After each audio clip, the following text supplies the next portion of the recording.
बच्चों, मैं साधु शरण पांडे, सहायक अध्यापक, नेहरू इंटर कॉलेज मनसा छापर। आप सब लोग अवगत हैं 20 मई से ऑनलाइन कक्षाएं चल रही हैं। इसी क्रम में आज 25 मई है। आप लोगों को कक्षा 10 में हम जो सामाजिक विज्ञान का एक पेपर है इतिहास, उसमें एक टॉपिक है यूरोप में राष्ट्रवाद। यूरोप में राष्ट्रवाद के संबंध में हम आपसे चर्चा करेंगे और इसको बताएंगे।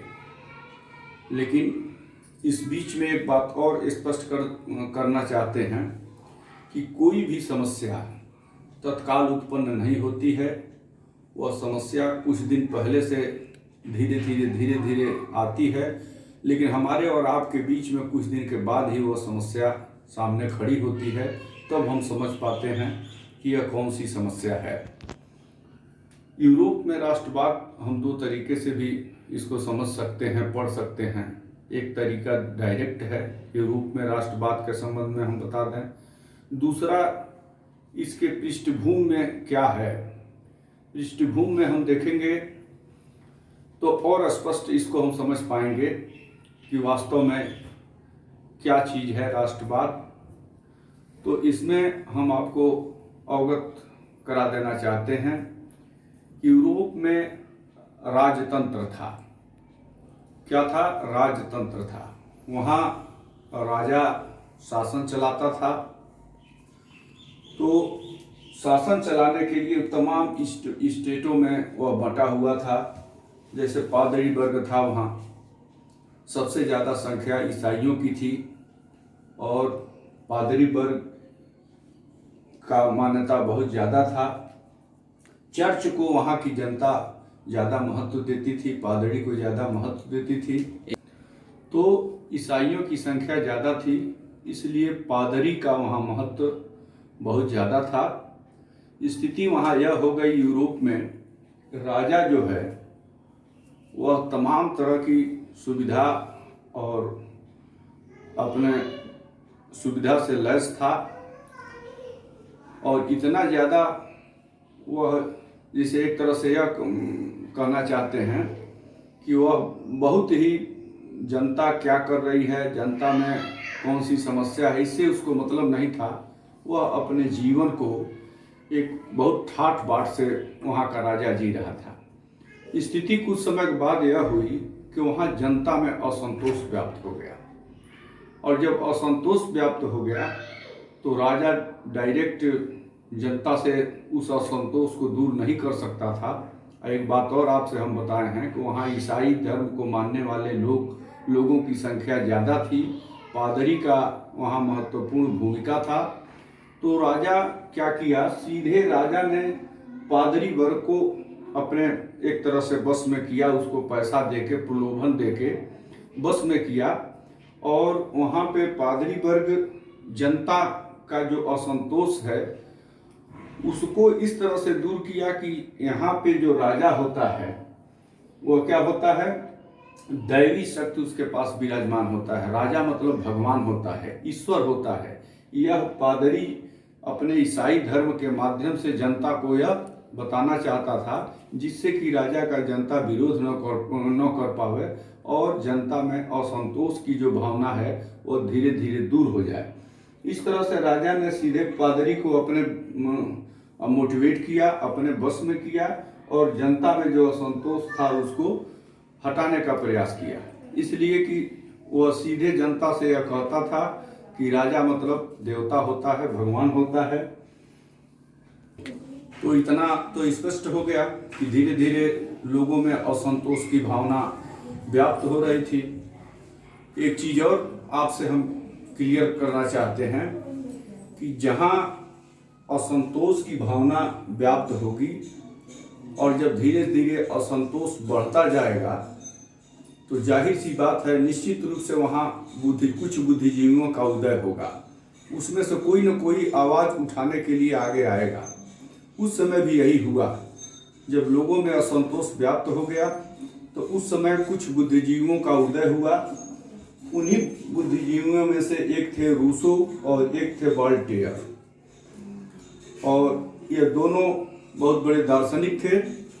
और जब इधर पादरी और चर्च में अराजकता का माहौल धीरे धीरे व्याप्त हो गया और पादरी अपने लाइन से किनारे हटने लगा, चर्च का जो दायित्व है, जो काम है, उससे वह किनारे हट गया और राजा के एक तरह से अधीन हो गया, राजा की बात को वह मानने लगा। तो वहाँ पे एक दार्शनिक थे मार्टिन लूथर।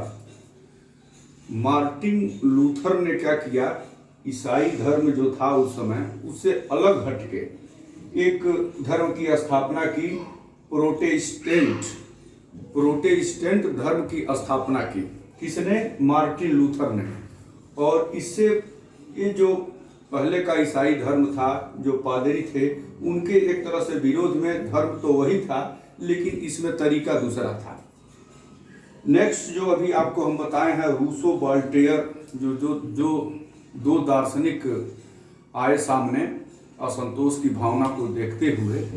तो उसमें से सबसे पहले रूसो ने कहा प्रकृति की ओर लौटो। अब आपको प्रकृति की ओर लौटो जो रूसो ने कहा, उसकी हम व्याख्या करना चाहते हैं। प्रकृति की ओर लौटो, इसका तात्पर्य क्या हुआ? जैसा कि आप जानते हैं, आदिकाल में मानव जब पैदा हुआ तो नंगे धड़ंगे जंगल में रहता था, कहीं भी कुछ खाता था, कहीं पानी पीता था। कहने का तात्पर्य यह है कि कहीं उसको रोक टोक नहीं था, वह बिल्कुल स्वतंत्र था। रूसो ने उसी सिद्धांत को आगे बढ़ाते हुए कहा, तो रूसो ने कहा प्रकृति की ओर लौटो। इसका तात्पर्य यह है कि तो प्रकृति की ओर लौटो मतलब सब लोग उस समय स्वतंत्र थे, कहीं कोई रोक टोक नहीं था।